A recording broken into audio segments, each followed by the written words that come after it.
Bismillahirrahmanirrahim. Assalamualaikum warahmatullahi wabarakatuh. Hai, saya Sirot Stolibin, mahasiswa dari Universitas Muhammadiyah Tangerang, Fakultas Ekonomi dan Bisnis, Prodi Akuntansi. Dalam video ini, saya akan menjelaskan tentang stakeholder teori.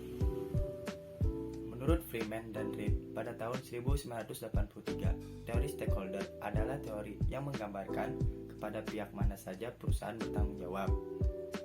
Stakeholder merupakan semua pihak, baik internal maupun eksternal, yang mempunyai hubungan yang bersifat mempengaruhi maupun dipengaruhi, bersifat langsung ataupun tidak langsung oleh perusahaan.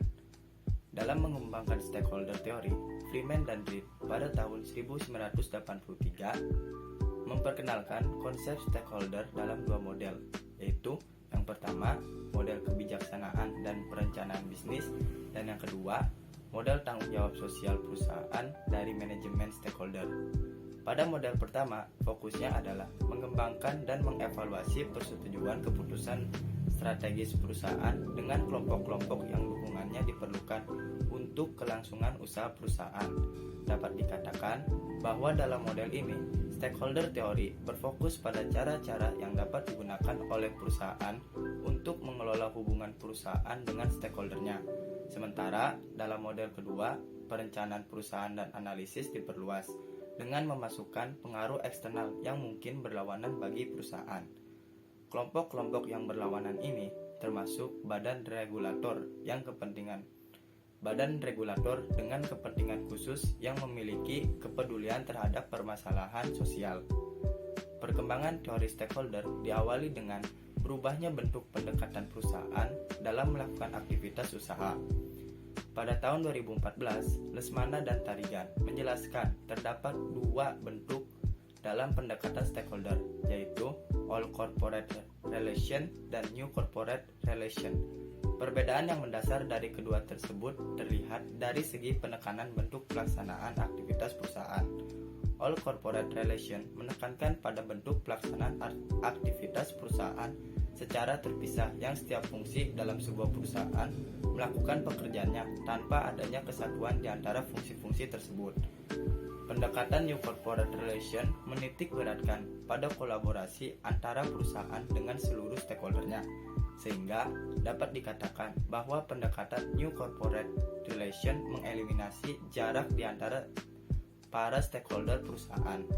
Kemudian, salah satu variabel yang memiliki hubungan dengan teori stakeholder adalah variabel corporate social perform.